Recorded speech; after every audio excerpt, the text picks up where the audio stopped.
السلام عليكم ورحمة الله وبركاته. الحمد لله الذي جعل الشمس والقمر بحسبان والنجم والشجر يسجدان وفضل زمانا على زمان كما فضل مكانا على مكان وإنسانا على إنسان ونشهد أن لا إله إلا الله وحده لا شريك له لا ولد له ولا ند له ولا مثل له ونشهد أن سيدنا وسندنا وحبيبنا وحبيب ربنا وطبيبنا وطبيب قلوبنا ومولانا محمدا عبده ورسوله اللهم صل على محمد النبي الأمي وعلى آله وسلم تسليما وبعد فأعوذ بالله من الشيطان الرجيم بسم الله الرحمن الرحيم وما خلقت الجن والإنس إلا ليعبدون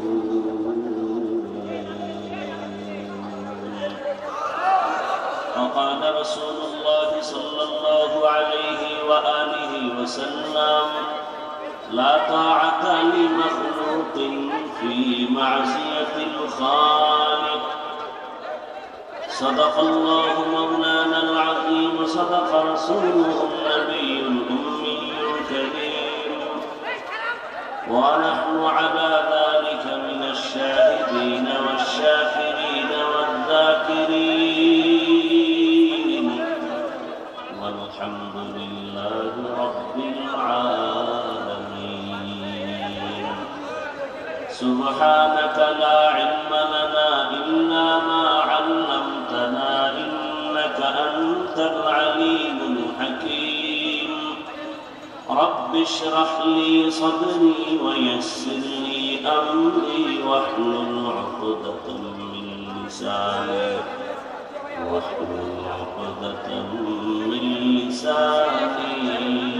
يفقهوا قولي نگاہ مومن سے تو بدر جاتی ہے تقدیر نگاہ مومن سے تو بدر جاتی ہے تقدیر یہ بندہ کی قوت نہیں قدرت کا اشارہ یہ بندہ کی قوت نہیں قدرت کا اشارہ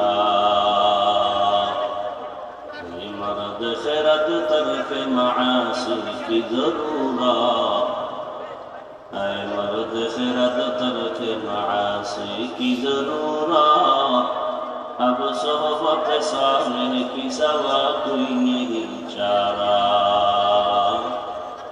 اب صحبت صالح کی سوا کوئی نہیں چارہ مردود ہے پیچھے ہمیں خبر نہیں لیکن مردود ہے پیچھے ہمیں خبر نہیں لیکن ایک وقت میں ہلاک جو اعمال ہے سارا ایک وقت میں ہلاک جو اعمال ہے سارا لا الہ الا اللہ لا الہ الا اللہ لا الہ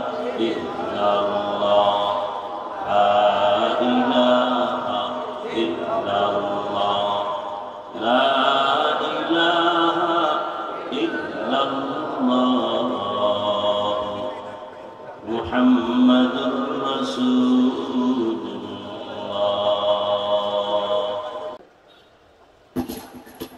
শুকরের হাট ইসলামী সমাজ কল্যাণ সংস্থার উদ্যোগে আয়োজিত তাফসীরুল কোরআন মাহফিল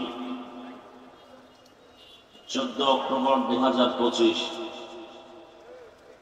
মহতি এ মাহফিলে উপস্থিত মোহতারাম সম্মানিত সভাপতি আলহাজ মিজানুর রহমান মিজান আখন, প্রধান অতিথি অধ্যাপক মোহাম্মদ গোলাম রব্বানী সাহেব সহ অন্যান্য অতিথিবৃন্দ, হযরত উলামায়ে কেরাম, অত্র অঞ্চলের বিভিন্ন স্থান থেকে আগত আল্লাহ পাকের আশিকিন, জাকিরিন, শাকিরিন, মুহিব্বিন, মুরব্বিয়ান এজাম, কলিজার টুকরা আমার সমবয়সী যুবক বন্ধুগণ, স্নেহের ছোট ভাই, পর্দার আড়ালে মা বোনেরা, আল্লাহ পাকের দরবারে শুকর যে আল্লাহ পাক আমাদেরকে সুস্থ রেখেছেন, আলহামদুলিল্লাহ। আল্লাহ রাসূল বলেছেন, আলহামদু আলা নিয়ামতি আমানুল লিজাওয়ালিহা। বান্দা যখন নিয়ামত পেয়ে শুকর আদায় করবে, শুকরের বরকতে আল্লাহ নিয়ামতকে তাদের উপরে স্থায়ী করে দিবেন। জীবনের এক অমূল্য সম্পদের নাম সুস্থতা। টাকা পয়সা বাড়ি গাড়ি সব আছে, কিন্তু আপনি অসুস্থ, এই জীবনের কোনো দাম। আর আপনার টাকা পয়সা বাড়ি গাড়ি তেমন নাই, কিন্তু আপনি সুস্থ, আপনার মতো শুকিয়ে জমিনে আর কেউ নাই। আল্লাহ পাক আমাদের সুস্থতাকে দাইমান কবুল করেন। উলামায়ে হযরত দীর্ঘ সময় আপনাদের সামনে কোরআন সুন্নাহ ভিত্তিক আলোচনা রেখেছেন, আপনারাও ধৈর্যের সাথে আলোচনা শুনছেন। উলামায়ে কেরামের কথাগুলো সহিহ তরিকায় আমল করার তৌফিক দান করেন। আমিন বললেন না কেন? উলামায়ে কেরামের ইজ্জতকে আল্লাহ বেশি বেশি বাড়ায় দেন। যারা বিভিন্ন ভাবে আলেমদের ইজ্জত, আরো কষ্ট হবে ওযু করতে। নামাজ না পড়লে যদি আল্লাহকে পাওয়া যায়, বলে ইচ্ছা করে নামাজ ছেড়ে দিলে কি শাস্তি? এখন তো অনেক কিছু জানতে পারলে আপনি মোবাইলে আকাম না করে মোবাইলে ভালো কিছু জিনিস খোঁজেন, পাবেন।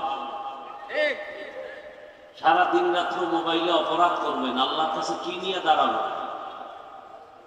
আপনি মোবাইলে একটা বেগানার চেহারা দেখতেছেন, আল্লাহ না করুন, এই অবস্থায় যদি আজরাইল আসে,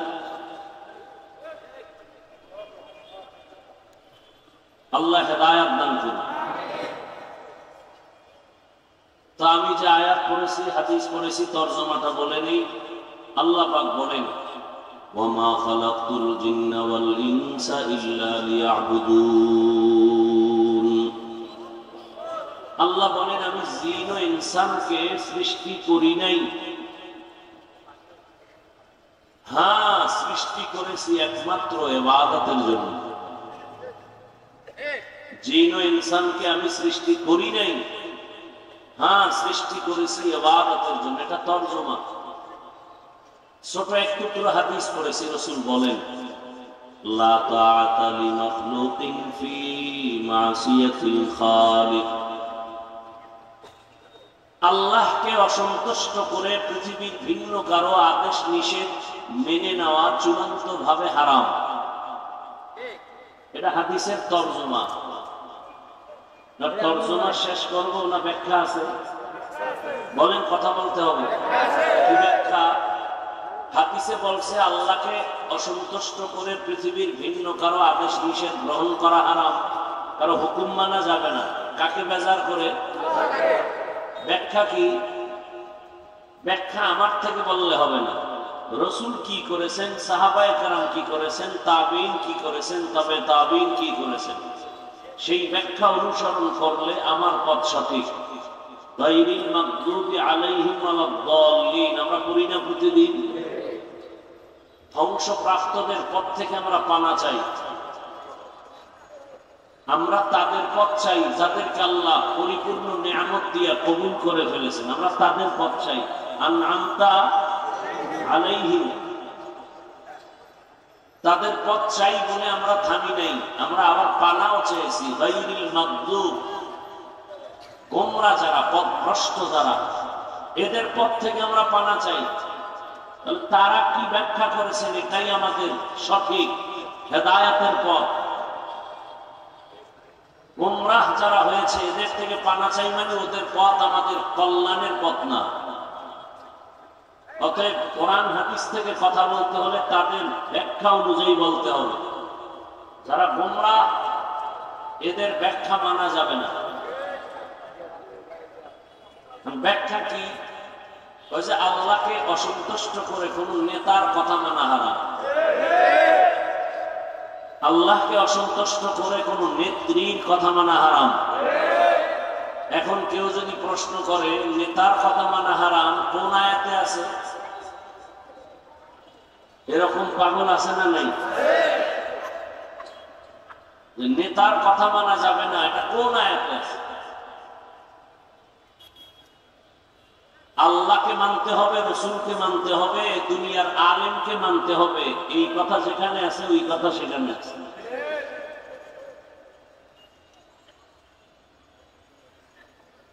আল্লাহকে অসন্তুষ্ট করে কোন পৃথিবীর কোন পীরের কথা মানা যাবে, মা বাবার কথা মানা যাবে? এক কথায় জবাব, দুনিয়ার সকলকে অসন্তুষ্ট করা সম্ভব, আল্লাহকে অসন্তুষ্ট করা সম্ভব। কিন্তু আমরা উল্টা করি, প্রত্যেকটা ক্ষেত্রে আল্লাহকে অসন্তুষ্ট করে দুনিয়াকে খুশি করি। পর্দা করলে আল্লাহ খুশি, আত্মীয় স্বজন বেজার। আমরা বলি আত্মীয় ঠিকঠাক, আল্লাহটা ভুল হয়ে গেল, পরে তওবা করে নিব। তওবা নসিব হবে কিনা এর মধ্যে আজরাইল হাজির। এগুলো হচ্ছে কেন? যাই না শুনেই তো গুনাহ করতেছেন। আপনারা যে জানেন না বিষয়টাতে এমন না। এখানে যত মানুষ আপনারা আছেন, মিথ্যা বলা হালাল না হারাম? কি জানেন না? গালি দেওয়া হালাল না হারাম? কেন বলেন জানি না? মদ পান করা, চুরি করা, ডাকাতি করা হালাল না হারাম? সুদ ঘুষ খাওয়া হালাল না হারাম? কি বলেন আপনারা জানি না? মিথ্যা বলা হারাম, গালি দেওয়া হারাম, পরের হক নষ্ট করা হারাম, কারো হকের উপরে আক্রমণ করা হারাম। এগুলি সব জানেন, এরপরও মানেন না কেন? মানার জন্য যে মেডিসিন দরকার সে মেডিসিন নাই। মানার জন্য বয়ান চলতেছে, তাবলীগ ওয়ালাদের বয়ান, পীর মাশায়েখের বয়ান, আলেম ওলামার বয়ান, জুমার খতিবের বয়ান, এরপরও দুর্বলতা কেন? যে এখানে আপনারা যারা বসছেন সবাই মুসলমান, স্বীকার করেন তো? বলেন, আপনারা মুসলমান, আমিও। আপনাদের আল্লাহ আমার আল্লাহ দুই। বুঝে শুনে বললেন, তাল মিলায়েন না। আপনার আল্লাহ আমার আল্লাহ, আপনার নবী আমার নবী, আপনার কোরআন আমার কোরআন, আপনার হাদিস আমার হাদিস, আপনার কালেমা আমার কালেমা, আপনার ধর্ম আমার ধর্ম। দুনিয়াতে আসছি সিস্টেম না? আপনারা লঙ্গি পরে আসছেন। বিদায় বেলা কাফনের সংখ্যা, আমার সম্মানে একটা কাফন বাড়াবে, গরিব হওয়ার কারণে একটা কাফন কম দেয়া হবে। কে ধনী, কে গরিব, কে আলেম, কে মূর্খ, সবার বেলায় 3 কাফন, মহিলাদের 5 কাফন। কালার হবে আলাদা। হুজুরদের কালার একরকম, অন্যদের কাফনের কালার আর এক রকম। কালার কি? কি কালার? হ্যাঁ, সাদা। কালার নিয়েও ঝগড়া আমাদের সমাজে। তুমি কালো টুপি পরছো, কালো পাগড়ি পরছো, না সবুজ পরছো, না সাদা পরছো, এই নিয়েও ঝগড়া। মানে আমাদের বাংলাদেশটার মধ্যে কার বদ নজর লাগছে এটা বুঝার উপায় নেই। সৌদি আরবে যাবেন, কয়েকদিন আগে ঘুরে আসলাম, কত লাইনের মুসলমান সারা দুনিয়ার থেকে সেখানে আসছে। কাউকে দেখলাম বাইতুল্লাহর দিকে পাও সোজা করে ঘুমায়। একামত হইছে, উজু টুজু লাগে না, এখন দিল পরিষ্কার, নামাজে দাঁড়ায় গেছে। কেউ বুকে হাত পাচ্ছে, কেউ নাভির নিচে, কেউ সাইডে দিয়ে দাঁড়ায় গেছে।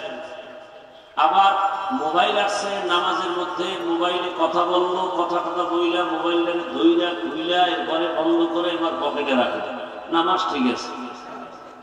আবার একদল দেখলাম সেজদায় যাওয়ার আগে পকেট থেকে একটা টুকরা বাইর করে কপালের নিচে দেয়। জিজ্ঞেস করলাম বিষয়টা কি? যে জমিনটা ইবলিসে সেজদা দিয়ে নাপাক করছে, তো এই জন্য ওরা মাটিতে সেজদা দেয় না, ওরা কপালের নিচে কাঠের টুকরা দেয় বা ভিন্ন একটা মাধ্যম দেয়। আচ্ছা, আমি যেটা বুঝাতে চাই, এত লাইনের মানুষ মক্কা মদিনায়, আপনারা পত্র পত্রিকা খবরে কখনো শুনছেন এই এত লাইনের মানুষ, এত ফেরকার মানুষ, এরা এক জায়গায় হওয়ার কারণে কঠিন পিড়াপিড়ি কইরা 4-5 জন মারা গেছে? কথা বলেন না কেন? সোনার বাংলা এত গজব কেন? এই তর্ক বিতর্ক কেন? ঝগড়া কেন? আমার সালাম দেয় না, দিলেও নেয় না, বিষয় কি কয় পাস করলি কেন? এরকম আছে না নাই? তুমি টুপি, অনেকে টুপি দেয় নাই মাথায়, তাকে কি বলবা? কি যে এক অবস্থা। এরপরে মনে মনে একটা রাখে আলাদা, কিন্তু মাইকে যদি ওপেন বিরোধিতা শুরু হয়ে যায়, এই দেশে শান্তি আসবে কিভাবে? আল্লাহ হেদায়েত দান করুন।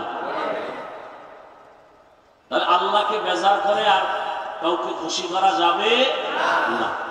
আসেন আয়াতের উপরে কিছু কথা বলি। ওয়ামা খালাকতুল জিন্না ওয়াল ইনসা ইল্লা লিয়াবুদুন। অর্থ কি? আল্লাহ বলেন আমি মানুষ ও জিন সৃষ্টি করি নাই, হ্যাঁ করেছি ইবাদতের জন্য। ঘুরাইয়ে বললেন কেন? ডাইরেক্ট যদি বলতেন আমি ইবাদতের জন্য মানুষ সৃষ্টি করেছি, প্রথমে বললেন আমি মানুষ ও জিন সৃষ্টি করি নাই, এরপরে বললেন হ্যাঁ করেছি ইবাদতের জন্য। আল্লাহ ঘুরায় কেন বলছেন? ফা'লুল হাকিম লা ইয়াখলু আনিল হিকমা। হাকিমের কোন কাজ, জ্ঞানীর কোন কাজ জ্ঞান থেকে শূন্য না। আল্লাহ বুঝাইলেন মানুষ তোমার জেহেনটাকে খালি করে ফেলো, তোমাকে জমিনে বানানো হয় নাই। এই কথাটা অন্তরে ঢুকাইয়ে এবার শুনো। একটা কথা তোমার মধ্যে ঢুকাও, তোমাকে বানানো হয়েছে মৃত্যু পর্যন্ত একটা কাজের জন্য, 2 কাজ তোমার নাই। একটাই জীবনে তোমার কাজ, ওই কাজের নাম হলো ইবাদত। মা খালাকতুল জিন্না ওয়াল ইনসি বাহা, জুজ ইবাদত মিসলে মাকসুদ আজ্জাহা। কয় কাজের জন্য বানাইছেন? কথা বলেন। কাজের নাম কি? ইবাদত। এখন ইবাদত কি? ইবাদত কেন? ইবাদত কিভাবে? কয়টা কথা হইল?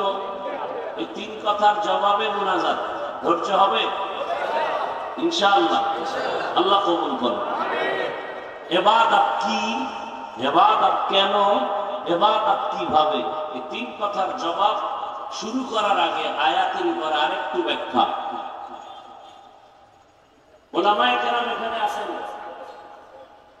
লিয়াবুদুনের ব্যাখ্যায় অধিকাংশ মুফাসসিরিনে কেরাম লেখছেন আয় লিয়ারিফুন। আরাফা ইয়ারিফু থেকে মারিফাত। তাহলে তরজমা কি হইল? ওয়ামা খালাকতুল জিন্না ওয়াল ইনসা ইল্লা লিয়ারিফুন। আমি আল্লাহ মানুষ ও জিনকে সৃষ্টি করি নাই, হ্যাঁ করেছি মারিফাত অর্জন করার জন্য। মারিফাতের অর্থ হলো পরিচয় লাভ করা। কার পরিচয়? তার আল্লাহর নাম বলতে কষ্ট লাগে না? কার পরিচয়? আল্লাহর পরিচয়, এর নাম মারিফাত। এখন আবার প্রশ্ন, যদি আল্লাহ মারিফাতের জন্যই আমাদের বানান, তাহলে ডাইরেক্ট বলতেন ইবাদত শব্দ দিয়ে ঘুরায় বললেন কেন যে ইবাদতের জন্য সৃষ্টি করলাম? ব্যাখ্যায় গিয়ে বলা হলো মারিফাতের জন্য। মারিফাত মানে আল্লাহর পরিচয় লাভ করা। ইবাদত শব্দ দিয়ে কেন ব্যাখ্যা করে আবার মারিফাত বুঝায় দিলেন? মুফাসসিরিনে কেরাম লিখেছেন, ও দুনিয়ার মানুষ, আল্লাহর পরিচয় যদি লাভ করতে চাও, মারিফতের মাকাম যদি পেতে চাও, ইবাদত ছাড়া কোনদিন মারিফত অর্জন হবে না। শরিয়াতরা মুকদ্দম দারিআতুল মারিফত আজ শরিয়াত মিসতে বেরু শরিয়াত হো। तरीक़त हो तमामी हकीकत में मुहम्मद की गुलामी। ইবাদত ছাড়া মারিফত পাওয়া যাবে দেখেন এই কথার মধ্যে কতটা হিকমত। বর্তমান আমার দেশে অনেক মারিফতের সম্রাট আছে, ইবাদত করে না, নাই? ওলি কুল শিরোমণি, নামাজ নাই, রোজা নাই, বলে মুজাদ্দিদে জামান। আল্লাহ বুঝায় দিলেন মারিফতের জন্যই তোকে বানাইছি, তবে ইবাদত ছাড়া মারিফত হবে না। যেমনি ভাবে গাভীর দুধ ছাড়া কোনোদিন মাখন আর ঘি পাওয়া যাবে না। গাভীর দুধের মধ্যে মাখন আসেনি, ঘি আসেনি, ছানা আসেনি, আছে? আচ্ছা, একটা পাত্রে 20 কেজি দুধ রাখলেন, আর একজনকে বললেন ভাই বুঝুনি কি, দুধের ভিতরে মাখন আছে, ছানা আছে, ঘি আছে। কথা আমি একটু হাত দিয়ে খুঁজে দেখি, পাওয়া যায়নি। ভিতরে হাত নাড়ায়, 24টা ঘন্টায় যদি খুঁজে মাখন পাবে, ঘি পাবে, তার মানে দুধের মধ্যে মাখন নাই, আছে? কত পার্সেন্ট কথা সত্য বলেন? দুধের মধ্যে মাখন আছে, কথা সত্য 100, কিন্তু দেখা যায় ঠিক ইবাদতের মধ্যে মারিফত 100 না 1000 কোটি পার্সেন্ট সত্য, দেখা যায় না। শরীয়তের মধ্যে মারিফত আছে, দেখা যায় না। কেমনে বের করবা?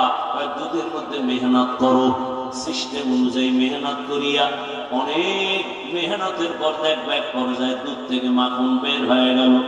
শরীয়তের মধ্যে ইবাদতের মধ্যে মেহনত চালাও, বলে কিসের মেহনত করো? বলে ইখলাস ও তাকওয়ার মেহনত করো। করতে করতে একদিন দেখবা নাকের ভেতর আমার মাওলার কুদরতের ঘেরান পাওয়া যায়। ইয়া ইলাহি মুঝসে মুঝকো দূর কর, তাকে দেখো মুঝ মে তুঝকো এক নজর। ইয়া ইলাহি तू मेरा माबूद है, या इलाही तू मेरा माशूक है। इबादतेर जন্য আল্লাহ বানাইলেন। ইবাদত কি, ইবাদত কেন, ইবাদত কিভাবে? 3টা কথার জবাব নেন। ইবাদত কি কথার জবাব হলো মানুষের জীবনের প্রতিটি ক্ষেত্রে